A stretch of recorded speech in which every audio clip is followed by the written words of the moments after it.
video, we'll talk about all the news for House of the Dragon Season 2. We'll also speculate on how good Season 2 will be. Let's get into it. So to start off, Season 2 will only have 8 episodes. George R.R. Martin had originally said that the story would need 3 to 4 seasons of 10 episodes each. So a lot of fans were concerned to hear about the shortened season. But apparently it was changed because of story reasons, and the writers are moving some events around and trying to decide where everything is going. As far as the actors go, pretty much everyone who you'd expect to come back is coming back. Ryan Condal, the showrunner, had this to say: "All your favorite characters will soon be conspiring at the council tables, marching with their armies, and riding their dragons into battle. We can't wait to share what we have in store." Also, in that same interview, he said 5 new dragons would appear next season. In my older video about Season 2, I did complain about this. My main problem was not enough time being given to the dragons. I had hoped that the dragons would get more individual personalities so that when they did go into battle, I'd be more engaged with the CGI battle sequences. And it seems like that may happen here.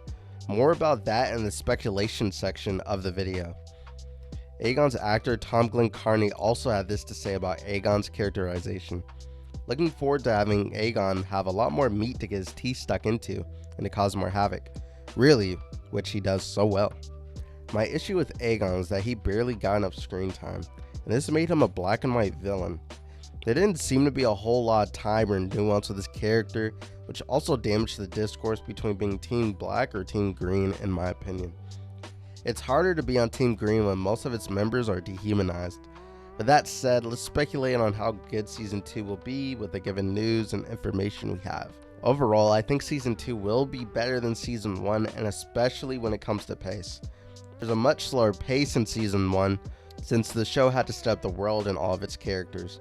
Obviously, Season 2 doesn't have to deal with that now. Plus, it's likely going to dive straight into the action and character drama. I really only see the series ramping up from this point. If you read Fire and Blood, then you know a lot of battles are going to take place. And really, the only question is how they're going to go about depicting these battles. And speaking of the battles, let's bring it back to the dragons. The fans love the dragons and any individual personality or quirks that they have. Caraxes, Noodleneck, and Vhagar's scene with Laena give these dragons personality. And the reason why I reiterate this aspect of the show so much is because you can only care about CGI battles to a certain extent. What really matters are characters, whether human or not, and meaningful stakes. Pretty much everything else I don't really care about. Yes, Vhagar's chase scene was shot really well and it looked pretty good, but if the characters riding the dragons are different, then I don't really care. Of course, this extends to the dragons as well, since I feel like most people consider them characters. Vhagar only attacked with intent to kill after she was hit with fire, and Aemon obviously didn't want that. The fundamental disagreement between Aemon and Vhagar caused conflict, and since we care about these two, it was a good scene. So it shouldn't be hard to replicate this in Season 2 when a lot more fighting will be going on. Especially since the series is alluding to Targaryens not being able to control their dragons in the first place. Not only will this probably lead to some cool and interesting twists that is in the book, but will also lead to interesting character conflicts that we're going to need for any of this drama to work. Besides all the other points I just made, it would just be cool to see the show focus on the main character's companions. There's some scenes of this, like when Daemon is chilling with Caraxes, and we don't need long battles or drawn out scenes of the dragons doing complex stuff. It could be as simple as showing a character talking to another character while their dragon is doing something in the background, or showing the dragons playing or something in the distance would go a long way into doing this. I understand dragons cost money, but to be honest, I personally like to see more scenes like that instead of big battles. Most other shows and media treat things like dragons, horses, etc. as simply vessels to get to point A or B, or a spectacle for the viewer to enjoy. In Game of Thrones, they're supposed to be much more complicated than that, so it should show in the writing. The next point I was going to talk about for Season 2, which I already brought up, was the subject of the Greens. Now I think Alicent and Otto got some pretty decent development. Although they're still framed as villains, you at least understand where they're coming from. But characters that got introduced later, like Aegon and Aemon, get pretty much nothing. The only reason why people like Aemon is mostly just because he's cool, not necessarily because he's deep or relatable, and no one really likes Aegon at all. He's written to just be a terrible weirdo.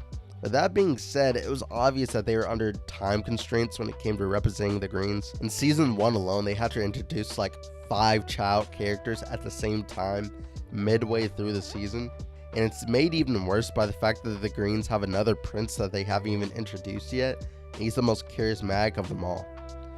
I think most of this will be changed by season 2, but I worry that the damage to Aegon's character is unrepairable. Aegon rapes somebody and leaves his kid in fighting pits while given no characterization or likability. For a lot of people, he's going to just be irredeemable, which isn't bad in itself, but as far as understanding his motivation and liking his character, I think that's pretty much out the window.